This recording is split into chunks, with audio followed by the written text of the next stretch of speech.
Hello friends, स्वागत है आप सभी का हमारे YouTube channel exam 2.0 study channel पर। आज के इस वीडियो में हम लोग उत्तर प्रदेश बीएड प्रेस परीक्षा 2024 के लिए प्रैक्टिस सेट नंबर 20 को कवर करने जा रहे हैं, जिसमें हम लोग सामान्य ज्ञान के 50 प्रश्न और हिंदी के 50 प्रश्नों को हम लोग कवर करेंगे। यानी टोटल 100 प्रश्नों को यहाँ पर कवर किया जाएगा। तो आप लोग इसको अंत तक जरूर देखिएगा, क्योंकि ये सभी क्वेश्चन आपके एग्जाम ओरिएंटेड क्वेश्चन हैं। तो देखते हैं आज का पहला प्रश्न क्या दिया गया है। तो आज का पहला प्रश्न सामान्य ज्ञान का दिया गया है कि अग्निवलय किसे कहा जाता है। तो इसका करेक्ट आंसर ऑप्शनों में से बताइए। तो इसका करेक्ट आंसर हो जाएगा ऑप्शन नंबर सी, यानी प्रशांत परिमेखला को कहा जाता है। अगला प्रश्न दिया गया है कि भारत में डाक सूचकांक प्रणाली की शुरुआत किस वर्ष हुई थी। तो बताइए इसका करेक्ट आंसर क्या होगा। तो इसका करेक्ट आंसर 1972 हो जाएगा। ऑप्शन नंबर डी करेक्ट हो जाएगा। अगला प्रश्न दिया गया कि अशोक के शिलालेखों की लिपि है। तो बताना इसका करेक्ट आंसर क्या होगा। शिलालेखों की लिपि कौन सी है अशोक की। तो ऑप्शनों में से करेक्ट आंसर हो जाएगा ऑप्शन नंबर बी, यानी ब्राह्मी लिपि। और दोस्तों, ये वीडियो आपको पसंद आ रहा है तो इसको लाइक जरूर करते रहिएगा, और चैनल को अभी तक सब्सक्राइब नहीं किया है तो चैनल को सब्सक्राइब करके बेल आइकन बटन भी दबा दीजिएगा। आपके एक लाइक से यूट्यूब हमारे वीडियो को ज़्यादा से ज़्यादा लोगों तक प्रमोट करता है, तो लाइक करना तो बिल्कुल मत भूलिएगा। तो देखते हैं अगला प्रश्न। अगला प्रश्न यहाँ पर दिया गया है कि निम्नलिखित में से कौन सा राज्य भारत के संपूर्ण रेशम उत्पादन का आधा भाग उत्पन्न करता है। तो बताइए इसका करेक्ट आंसर।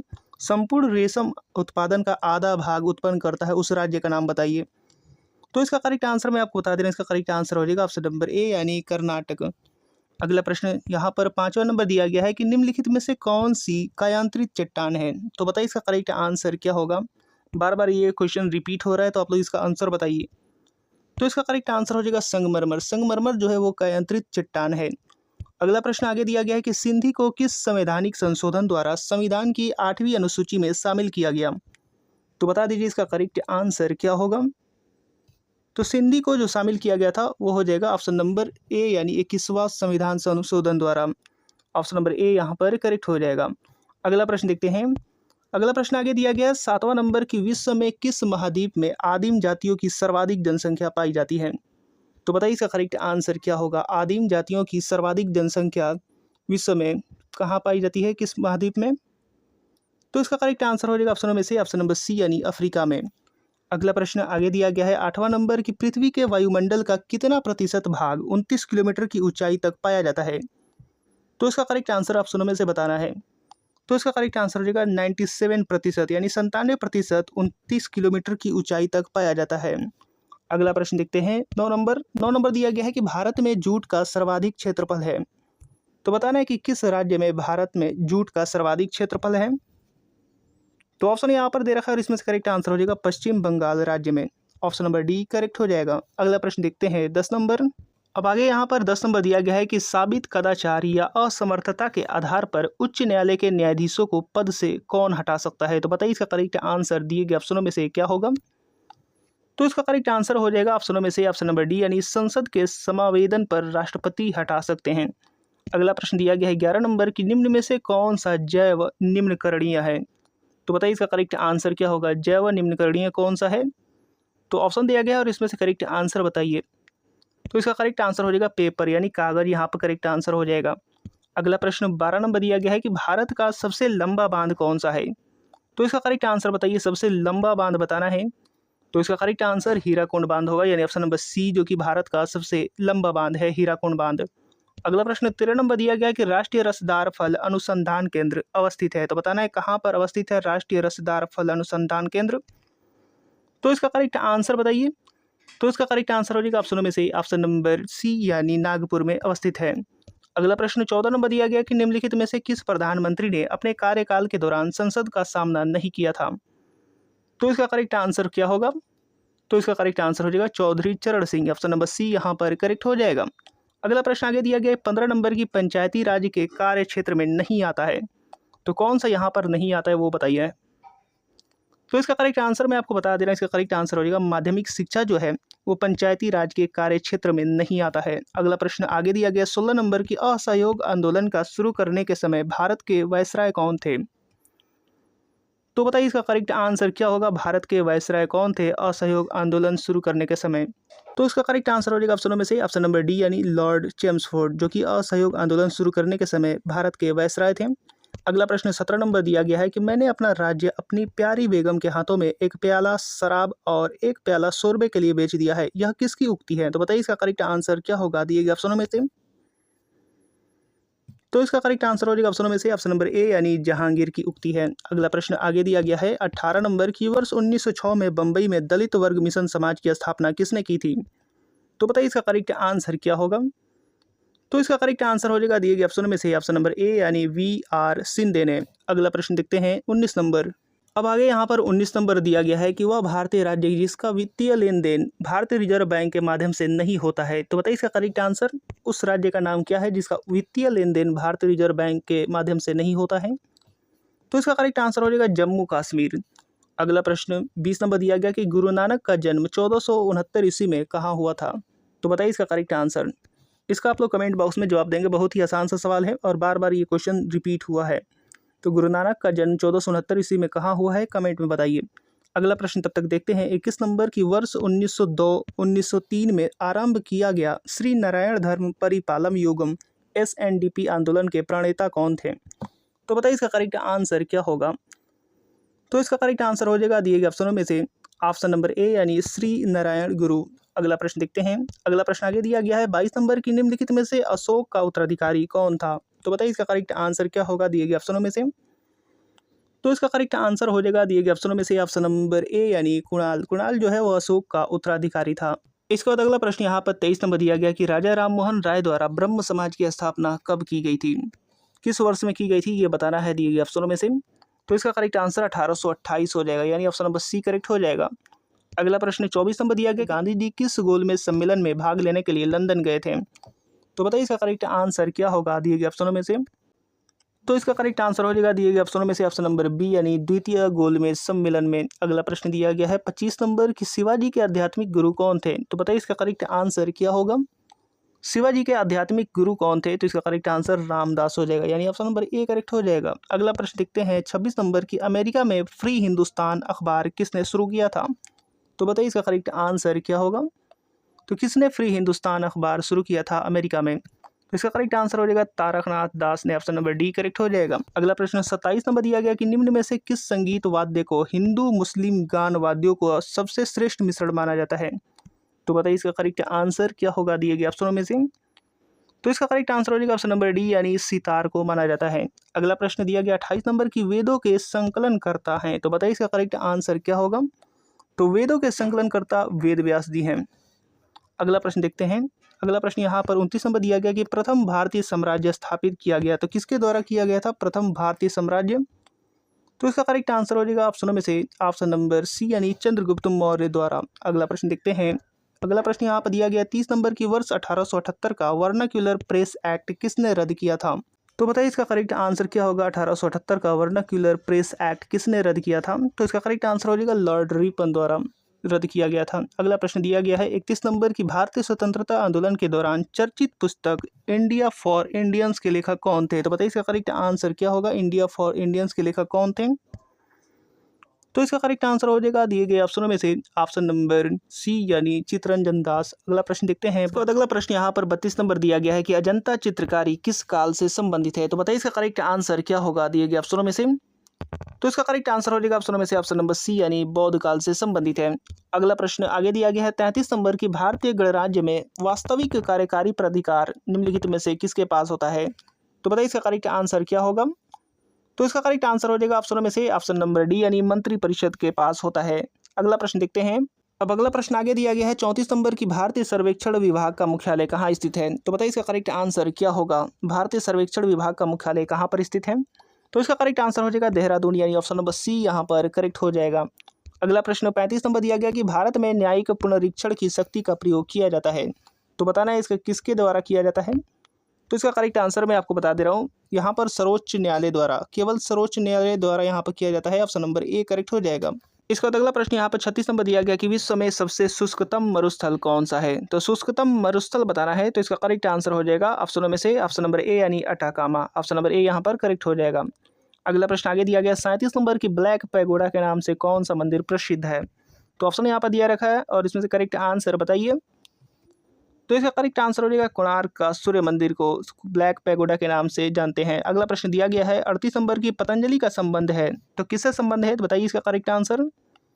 तो इसका करेक्ट आंसर योग दर्शन से संबंधित है। अगला प्रश्न दिया गया 39 नंबर की संस्कृत से सर्वाधिक प्रभावित द्रविड़ भाषा है, तो बताइए इसका करेक्ट आंसर संस्कृत से सर्वाधिक प्रभावित द्रविड़ भाषा कौन सा है? तो इसका करेक्ट आंसर तेलुगु हो जाएगा, यानी ऑप्शन नंबर बी यहाँ पर करेक्ट हो जाएगा। अगला प्रश्न दिया गया 40 नंबर की, कवि चित्रकार मौलाराम चित्रकला की किस शैली के लिए प्रसिद्ध है? तो बताना इसका करेक्ट आंसर, कवि चित्रकार मौलाराम चित्रकला की किस शैली के लिए प्रसिद्ध है? तो इसका करेक्ट आंसर हो जाएगा गढ़वाल। अगला प्रश्न देखते हैं। अगला प्रश्न आगे दिया गया 41 नंबर की, देश के लगभग कितने प्रतिशत भूभाग में दूरदर्शन की प्रसारण सुविधाओं का विस्तार है? तो बताइए इसका करेक्ट आंसर क्या होगा? तो इसका करेक्ट आंसर हो जाएगा 87%, यानी ऑप्शन नंबर सी यहाँ पर करेक्ट हो जाएगा। अगला प्रश्न 42 नंबर दिया गया कि इलाहाबाद स्थित अल्फ्रेड पार्क किसकी शहादत के लिए प्रसिद्ध है? तो बताइए इसका करेक्ट आंसर, किसकी शहादत के लिए अल्फ्रेड पार्क प्रसिद्ध है? तो इसका करेक्ट आंसर हो जाएगा ऑप्शन नंबर बी, यानी चंद्रशेखर आजाद के लिए। अगला प्रश्न देखते हैं 43 नंबर की, राजनीतिक शब्दावली में शून्यकाल का अर्थ है? तो बताना है शून्यकाल का क्या अर्थ होता है राजनीतिक शब्दावली में? तो इसका करेक्ट आंसर क्या होगा? तो इसका करेक्ट आंसर हो जाएगा प्रश्न उत्तर सत्र, ऑप्शन नंबर डी यहाँ पर करेक्ट हो जाएगा। अगला प्रश्न आगे दिया गया 44 नंबर की, विश्व पर्यावरण दिवस कब मनाया जाता है? तो इसका करेक्ट आंसर आप लोग कमेंट बॉक्स में बताएंगे, विश्व पर्यावरण दिवस कब मनाया जाता है। अगला प्रश्न देखते हैं 45 नंबर की, स्थिर वैद्युत अवक्षेपित्र का प्रयोग किसे नियंत्रित करने के लिए किया जाता है? तो बताइए इसका करेक्ट आंसर क्या होगा? स्थिर वैद्युत अवक्षेपित्र का प्रयोग किसके नियंत्रित करने के लिए किया जाता है? तो इसका करेक्ट आंसर हो जाएगा दिए गए ऑप्शनों में से ऑप्शन नंबर डी, यानी वायु प्रदूषक। अगला प्रश्न देखते हैं 46 नंबर की, एटीएम किसका संक्षिप्त रूप है? तो बताइए इसका करेक्ट आंसर, एटीएम का फुल फॉर्म क्या है यहाँ पर? तो इसका करेक्ट आंसर हो जाएगा ऑटोमेटेड टेलर मशीन, यानी ऑप्शन नंबर बी यहाँ पर करेक्ट हो जाएगा। ऑटोमेटेड होगा यहाँ पर, ऑटोमेटिक नहीं। अगला प्रश्न देखते हैं 47 नंबर की, वर्ष 2011 की जनगणना के अनुसार भारत में बाल लिंगानुपात क्या है? तो बताइए इसका करेक्ट आंसर क्या होगा? बाल लिंगानुपात बताना है 2011 की जनगणना के अनुसार। तो इसका करेक्ट आंसर 914 हो जाएगा, यानी ऑप्शन नंबर डी करेक्ट है। अगला प्रश्न 48 नंबर दिया गया कि पारिस्थितिक तंत्र में ऊर्जा का स्रोत कौन है? तो इसका करेक्ट आंसर हो जाएगा ऑप्शन में से ऑप्शन नंबर ए, यानी सूर्य। अगला प्रश्न 49 नंबर दिया गया है कि वह तापमान जिसका पाठ्यांक फ़ारेनहाइट और सेल्सियस दोनों पैमाने पर वही होता है? तो बताना इसका करेक्ट आंसर क्या होगा? वह तापमान कौन सा है? तो इसका करेक्ट आंसर हो जाएगा -40 डिग्री, ऑप्शन नंबर बी यहाँ पर करेक्ट हो जाएगा, जिस पर फ़ारेनहाइट और सेल्सियस दोनों पैमाने पर सेम होता है। अगला प्रश्न देखते हैं 50 नंबर की, स्टेनलेस स्टील में निम्नलिखित में से कौन सा तत्व नहीं पाया जाता है? तो बताइए इसका करेक्ट आंसर क्या होगा?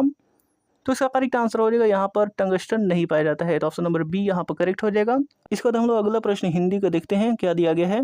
तो यहाँ पर हिंदी का पहला प्रश्न दिया गया है कि हिंदी की कुल कितनी उपभाषाएं हैं? तो बताइए इसका करेक्ट आंसर क्या होगा? तो इसका करेक्ट आंसर हो जाएगा 5, यानी टोटल 5 उपभाषाएं होती हैं और 17 बोलियां होती हैं, ये भी आपको याद रखना है। अगला प्रश्न दिया गया है 52 नंबर की, निम्न में से कौन सा गजानन का प्रवाची है? तो गजानन का प्रवाची बताना है दिए गए अक्षरों में से। तो बताइए इसका करेक्ट आंसर क्या होगा? तो इसका करेक्ट आंसर लंबोदर हो जाएगा, ऑप्शन नंबर ए करेक्ट है। अगला प्रश्न दिया गया 53 नंबर की, आत्मनिर्भरता का विलोम क्या होगा? आत्मनिर्भरता का विलोम बताना है। तो इसका करेक्ट आंसर हो जाएगा ऑप्शनों में से ऑप्शन नंबर बी, यानी परजीवी। और दोस्तों ये वीडियो आपको पसंद आ रहा है तो इसको लाइक जरूर करते रहिएगा, क्योंकि आपके एक लाइक से यूट्यूब हमारे वीडियो को ज़्यादा से ज़्यादा लोगों तक प्रमोट करता है। तो आप लोग लाइक करना बिल्कुल मत भूलिएगा और हो सके तो अपने दोस्तों के साथ शेयर भी कर दीजिए। अगला प्रश्न देखते हैं 54 नंबर की, कायर का विलोम क्या होता है? तो बताइए इसका करेक्ट आंसर क्या होगा? कायर का विलोम क्या होता है? तो इसका करेक्ट आंसर शूरवीर हो जाएगा, ऑप्शन नंबर ए करेक्ट है। अगला प्रश्न दिया गया कि राधा का प्रवाची कौन सा शब्द है? तो बताइए इसका करेक्ट आंसर क्या होगा? राधा का प्रवाची कौन सा है? तो इसका करेक्ट आंसर हो जाएगा ब्रजरानी, ऑप्शन नंबर बी यहाँ पर करेक्ट हो जाएगा। अगला प्रश्न देखते हैं 56 नंबर की, आहूत का विलोम क्या होगा? तो बताइए इसका करेक्ट आंसर क्या होगा? आहूत का विलोम। तो इसका करेक्ट आंसर हो जाएगा ऑप्शन नंबर डी, यानी अनाहूत। अगला प्रश्न 57 नंबर दिया गया कि हंसी का तत्सम शब्द बताइए। हंसी का तत्सम बताना है, तो इसका करेक्ट आंसर क्या होगा? तो तत्सम शब्द हो जाएगा हंसी का हास्य, यानी ऑप्शन नंबर डी यहाँ पर करेक्ट हो जाएगा। अगला प्रश्न देखते हैं 58 नंबर की, सुकर्म में कौन सा उपसर्ग प्रयुक्त है? सुकर्म में कौन सा उपसर्ग प्रयुक्त है, ये आपको बताना है। तो इसका करेक्ट आंसर हो जाएगा ऑप्शन नंबर बी, यानी सु यहाँ पर प्रयोग है सुकर्म में। अगला प्रश्न देखते हैं 59 नंबर की, सूर्योदय की संधि विच्छेद क्या होगी? तो बताइए इसका करेक्ट आंसर क्या होगा? तो इसका करेक्ट आंसर हो जाएगा दिए गए ऑप्शनों में से ऑप्शन नंबर बी, यानी सूर्यधन उदय। सूर्यधन उदय यहाँ पर करेक्ट हो जाएगा, सूर्योदय की संधि विच्छेद। अगला प्रश्न देखते हैं 60 नंबर की, नीलांबर में कौन सा समास है? तो बताइए इसका करेक्ट आंसर क्या होगा? नीलांबर में कौन सा समास है? तो इसका करेक्ट आंसर हो जाएगा ऑप्शनों में से ऑप्शन नंबर बी, यानी बहुब्रीहि समास है नीलांबर में। अगला प्रश्न 61 नंबर दिया गया है, आवश्यकता से अधिक धन के त्याग का क्या अर्थ है? तो बताइए इसका करेक्ट आंसर। आवश्यकता से अधिक धन के त्याग का क्या अर्थ होता है? तो इसका करेक्ट आंसर अपरिग्रह, ऑप्शन नंबर बी करेक्ट हो जाएगा। अगला प्रश्न देखते हैं 62 नंबर की जीने के लिए उपन्यास के लेखक कौन है? तो बताइए इसका करेक्ट आंसर क्या होगा? जीने के लिए उपन्यास के लेखक कौन है? तो इसका करेक्ट आंसर हो जाएगा राहुल शंकरत्यायन, ऑप्शन नंबर बी यहाँ पर करेक्ट हो जाएगा। अगला प्रश्न 63 नंबर दिया गया कि सही शब्द का चयन कीजिए। तो बताइए इसका करेक्ट आंसर क्या होगा दिए गए ऑप्शनों में से?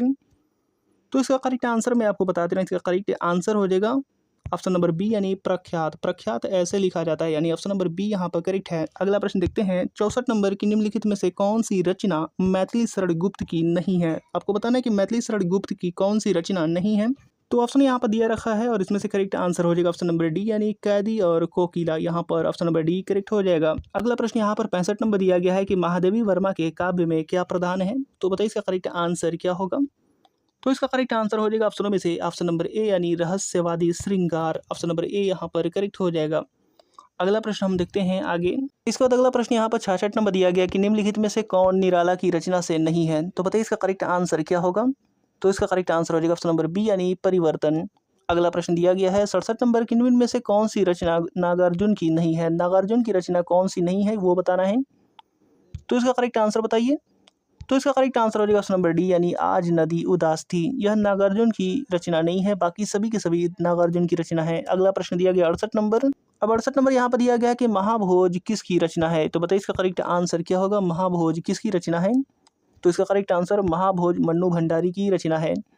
अगला प्रश्न 69 नंबर दिया गया है कि निम्न में से कौन सी कृति दिनकर की है? तो बताइए इसका करेक्ट आंसर क्या होगा? रामधारी सिंह दिनकर की कौन सी कृति है? तो इसका करेक्ट आंसर हो जाएगा दिए गए ऑप्शनों में से ऑप्शन नंबर ए यानी परशुराम की प्रतीक्षा। अगला प्रश्न देखते हैं 70 नंबर। अब अगला प्रश्न यहाँ पर 70 नंबर दिया गया है कि रमेश गिर पड़ा, इस वाक्य में गिर पड़ा क्या है? तो बताइए इसका करेक्ट आंसर क्या होगा? गिर पड़ा यहाँ पर कौन सी क्रिया है? तो उसका करेक्ट आंसर संयुक्त क्रिया है। ऑप्शन नंबर बी यहाँ पर हो जाएगा करेक्ट आंसर। अगला प्रश्न 71 नंबर दिया गया है कि उत्पत्ति की दृष्टि से कौन सा शब्द का भेद नहीं है? तो शब्द का भेद उत्पत्ति की दृष्टि से कौन सा नहीं है? तो इसका करेक्ट आंसर यहाँ पर साफ दिया गया है ऑप्शन नंबर डी यानी तद्धित। तद्धित जो है वो उत्पत्ति की दृष्टि से शब्द का भेद नहीं होता है। अगला प्रश्न देखते हैं 72 नंबर की निर उपसर्ग से किस शब्द का निर्माण नहीं हुआ है? आपको नहीं हुआ है वो बताना है। निर उपसर्ग से किस शब्द का निर्माण नहीं हुआ है? तो इसका करेक्ट आंसर हो जाएगा 72 नंबर का ऑप्शन नंबर सी यानी निदर्शन। निदर्शन में नी केवल हुआ है, बाकी सभी में निर उपसर्ग लगा हुआ है। अगला प्रश्न देखते हैं 73 नंबर की गृहागत में कौन सा समास है? तो बताइए इसका करेक्ट आंसर गृहागत में कौन सा समास है? तो इसका करेक्ट आंसर हो जाएगा ऑप्शन नंबर ए यानी तत्पुरुष समास है। अगला प्रश्न आगे देखते हैं। अगला प्रश्न दिया गया 74 नंबर की निर्मोह का संधि विच्छेद क्या होगा? तो बताइए इसका करेक्ट आंसर निर्मोह का संधि विच्छेद क्या होगा? तो इसका करेक्ट आंसर हो जाएगा ऑप्शन में से ऑप्शन नंबर ए यानी निधन मोह, निर्मोह का संधि विच्छेद होगा। अगला प्रश्न 75 नंबर दिया गया कि षड्यंत्र का संधि विच्छेद क्या होगा? बताइए। तो षड्यंत्र का यहाँ पर संधि विच्छेद करना है, तो इसका करेक्ट आंसर हो जाएगा ऑप्शन नंबर बी यानी षड्धन यंत्र। ऑप्शन नंबर बी यहाँ पर करेक्ट हो जाएगा। अगला प्रश्न देखते हैं 76 नंबर की चतुर्वेद में समास बताइए। तो यहाँ पर करेक्ट आंसर क्या होगा? जल्दी से बताइए, चतुर्वेद में समास कौन सा है? तो इसका करेक्ट आंसर यहाँ पर मैं आपको बता दूं, चतुर्वेद में बहुब्रीहि समास होता है, लेकिन यहाँ पर जो करेक्ट आंसर होगा वो हो जाएगा ऑप्शन में से ऑप्शन नंबर ए यानी द्विगु। द्विगु समास हो जाएगा। 4 वेदों का समाहार चतुर्वेद कहलाता है, तो वो द्विगु हो जाएगा। अगला प्रश्न देखते हैं 77 नंबर की नाक कान में कौन सा समास है? तो बताइए इसका करेक्ट आंसर क्या होगा? नाक कान में कौन सा समास है? तो इसका करेक्ट आंसर हो जाएगा द्वंद्व समास है। अगला प्रश्न दिया गया 78 नंबर की अनुनय विनय से भी न पसीजना, इनमें से किस मुहावरे का अर्थ है? तो बताइए इसका करेक्ट आंसर क्या होगा? किस मुहावरे का अर्थ होता है अनुनय विनय से भी न पसीजना? तो इसका करेक्ट आंसर हो जाएगा ऑप्शनों में से ऑप्शन नंबर सी यानी टस से मस न होना इसका अर्थ होता है। अगला प्रश्न देखते हैं 79 नंबर। 79 नंबर दिया गया कि आविर्भाव का विलोम क्या होगा? तो बताइए इसका करेक्ट आंसर क्या होगा? आविर्भाव का विलोम, तो इसका करेक्ट आंसर तिरोभाव। ऑप्शन नंबर सी हो जाएगा तिरोभाव। आविर्भाव का विलोम तिरोभाव। अगला प्रश्न देखते हैं 80 नंबर की सही वर्तनी वाला शब्द क्या है? तो बताइए इसका करेक्ट आंसर क्या होगा? सही वर्तनी वाला शब्द यहाँ पर कौन सा है? तो इसका करेक्ट आंसर बताइए। तो इसका करेक्ट आंसर हो जाएगा यहाँ पर ऑप्शन नंबर ए यानी निरूपाय। 9 में छुट्टी का मंत्रा होगा। अगला प्रश्न देखते हैं 81 नंबर की हिंदी दिवस किस तिथि को मनाया जाता है? तो बताइए इसका करेक्ट आंसर कमेंट बॉक्स में आप लोग जवाब दीजिएगा इसका कि क्या होगा। अगला प्रश्न तब तक देखते हैं 82 नंबर की आरोग्य का प्रवाची बताइए। आरोग्य का प्रवाची बताना है। तो इसका करेक्ट आंसर हो जाएगा निरोग। यहाँ पर निरोग होता है आरोग्य का परिवाची। अगला प्रश्न देखते हैं 83 नंबर की इंद्र का परिवाची बताइए। तो इंद्र का परिवाची यहाँ पर क्या होगा, जल्दी से बताइए। तो इसका करेक्ट आंसर हो जाएगा ऑप्शनों में से ऑप्शन नंबर सी यानी देवेंद्र। अगला प्रश्न 84 नंबर दिया गया कि कानन का किस शब्द का विलोम है। कानन किस शब्द का विलोम है, ये आपको बताना है। तो इसका करेक्ट आंसर हो जाएगा ऑप्शनों में से ऑप्शन नंबर डी यानी शहर शब्द का विलोम है कानन। अगला प्रश्न देखते हैं 85 नंबर की कृतज्ञ इनमें से किसका विलोम है। कृतज्ञ का विलोम बताना है, तो इसका करेक्ट आंसर क्या होगा। तो इसका करेक्ट आंसर हो जाएगा कृतज्ञ। ऑप्शन नंबर सी यहाँ पर करेक्ट हो जाएगा। अगला प्रश्न यहाँ पर 86 नंबर देखते हैं। 86 नंबर दिया गया कि निम्नलिखित में से कौन सी रचना धर्मवीर भारती की नहीं है। तो बताइए इसका करेक्ट आंसर, कौन सी रचना धर्मवीर भारती की नहीं है। तो इसका करेक्ट आंसर हो जाएगा नाच्यो बहुत गोपाल, जो कि धर्मवीर भारती का नहीं है। अगला प्रश्न देखते हैं 87 नंबर की लेखक में प्रत्यय बताइए। लेखक में प्रत्यय कौन सा है, ये बताना है। तो इसका करेक्ट आंसर जल्दी से बताइए। तो इसका करेक्ट आंसर हो जाएगा ऑप्शनों में से ऑप्शन नंबर सी यानी अक। अक जो है यहाँ पर लेखक में प्रत्यय है। इसी तरीके से पावक दिया गया है, तो पावक में प्रत्यय कौन सा है, तो बताइए इसका करेक्ट आंसर। तो इसका उत्तर बताइए आप लोग कमेंट बॉक्स में, इसका उत्तर क्या होगा दिए गए ऑप्शनों में से। और जिसका भी सही उत्तर होगा उसको मैं हार्ट दे दिया करूँगा, तो आप लोग जरूर इसका उत्तर बताइएगा। अगला प्रश्न तब तक देखते हैं 89 नंबर की राजर्षि का संधि विच्छेद क्या होगा। तो बताइए इसका करेक्ट आंसर क्या होगा। राजर्षि का संधि विच्छेद बताना है, तो इसका करेक्ट आंसर हो जाएगा ऑप्शन में से ऑप्शन नंबर ए यानी राजा धन ऋषि। यहाँ पर राजा होगा, राजा धन ऋषि, जो कि राजर्षि का संधि विच्छेद होता है। अगला प्रश्न देखते हैं 90 नंबर। अब 90 नंबर यहाँ पर दिया गया है कि अभ्यर्थी में कौन सी संधि है। तो बताना है इसका करेक्ट आंसर क्या होगा। अभ्यर्थी में कौन सी संधि है, तो बताइए इसका करेक्ट आंसर क्या होगा। तो इसका करेक्ट आंसर हो जाएगा ऑप्शन नंबर बी यानी यड़ संधि है। अगला प्रश्न देखते हैं 91 नंबर की निम्न में कौन सा शब्द तद्भव है। तद्भव शब्द बताना है दिए गए ऑप्शनों में से कि कौन सा शब्द तद्भव है। तो इसका करेक्ट आंसर हो जाएगा ऑप्शन नंबर सी यानी घर। घर जो है वो तद्भव शब्द है। अगला प्रश्न दिया गया 92 नंबर की व्याकरण दर्पण किसकी रचना है। तो बताइए इसका करेक्ट आंसर क्या होगा। व्याकरण दर्पण किसकी रचना है, तो इसका करेक्ट आंसर हो जाएगा ऑप्शनों में से ऑप्शन नंबर ए यानी शिवपूजन सहाय की। अगला प्रश्न देखते हैं 93 नंबर की निम्न में से किस वाक्य में क्रिया विशेषण अशुद्ध रूप में प्रयुक्त हुआ है। तो बताइए इसका करेक्ट आंसर क्या होगा। तो क्रिया विशेषण अशुद्ध रूप से प्रयुक्त किस वाक्य में हुआ है, ये बताना है। तो ऑप्शन को पढ़िए और इसमें से करेक्ट आंसर बताइए। तो इसका करेक्ट आंसर हो जाएगा मानसिक दास्ता सदा काल से चली आ रही है। इस वाक्य में क्रिया विशेषण अशुद्ध रूप से प्रयुक्त हुआ है। अगला प्रश्न देखते हैं 94 नंबर की सब कुत्ते एक साथ दौड़ रहे हैं। इस वाक्य में कौन सा विशेषण है, ये आपको बताना है। तो बताइए कौन सा विशेषण है सब कुत्ते एक साथ दौड़ रहे हैं। तो इसका करेक्ट आंसर हो जाएगा अनिश्चित संख्यावाचक, यहाँ पर करेक्ट हो जाएगा। अगला प्रश्न देखते हैं 95 नंबर। अब यहाँ पर 95 नंबर दिया गया कि जिस संज्ञा से अनेक वस्तुओं अथवा प्राणियों के समूह का बोध होता हो उसे क्या कहते हैं। तो बताइए इसका करेक्ट आंसर क्या होगा। तो इसका करेक्ट आंसर हो जाएगा ऑप्शन में से ऑप्शन नंबर सी यानी समूहवाचक संज्ञा कहा जाता है उसको। अगला प्रश्न देखते हैं 96 नंबर कि निम्न में से कौन रचना की दृष्टि से शब्द का भेद नहीं है। रचना की दृष्टि से शब्द का भेद कौन सा नहीं है, वो बताना है। तो इसका करेक्ट आंसर हो जाएगा विदेशज। विदेशज जो है यहाँ पर रचना की दृष्टि से शब्द का भेद नहीं होता है, बाकी ये तीनों होता है। अगला प्रश्न देखते हैं 97 नंबर की गायक का सही संधि विच्छेद क्या होगा। गायक का सही संधि विच्छेद बताना है, तो इसका करेक्ट आंसर बताइए। तो इसका करेक्ट आंसर हो जाएगा ऑप्शन में से ऑप्शन नंबर ए यानी गय धन अक। गायक का सही संधि विच्छेद होता है। अगला प्रश्न 98 नंबर दिया गया है वह का उच्चारण स्थान क्या है। तो बताइए इसका करेक्ट आंसर क्या होगा। वह का उच्चारण स्थान बताना है। तो इसका करेक्ट आंसर हो जाएगा ऑप्शन नंबर ए यानी दंतोष्ठ। दंतोष्ठ जो है वह का उच्चारण स्थान है। अगला प्रश्न देखते हैं 99 नंबर की अमीर खुसरो की रचनाएं किस बोली में रचित हैं। तो बताइए इसका करेक्ट आंसर क्या होगा। तो इसका करेक्ट आंसर हो जाएगा अमीर खुसरो की रचनाएं जो है वो खड़ी बोली में रचित हैं। तो ऑप्शन नंबर यहाँ पर सी करेक्ट हो जाएगा। इसके बाद अगला और इस वीडियो का लास्ट प्रश्न यहाँ पर 100 नंबर दिया गया कि लब्ध प्रतिष्ठ में समास बताइए। तो इसका करेक्ट आंसर क्या होगा, जल्दी से बताइए। लब्ध प्रतिष्ठ में समास कौन सा है। तो इसका करेक्ट आंसर हो जाएगा बहुव्रीहि समास है। ऑप्शन नंबर डी यहाँ पर करेक्ट हो जाएगा। तो उम्मीद करता हूँ कि ये वीडियो आपको पसंद आया है और इसी तरीके के और नए वीडियो देखने के लिए हमारे साथ जुड़े रहिएगा। और चैनल को अभी तक सब्सक्राइब नहीं किया है तो चैनल को सब्सक्राइब करके बेल आइकन बटन भी दबा दीजिएगा। तो मिलते हैं अगले वीडियो में, तब तक के लिए धन्यवाद।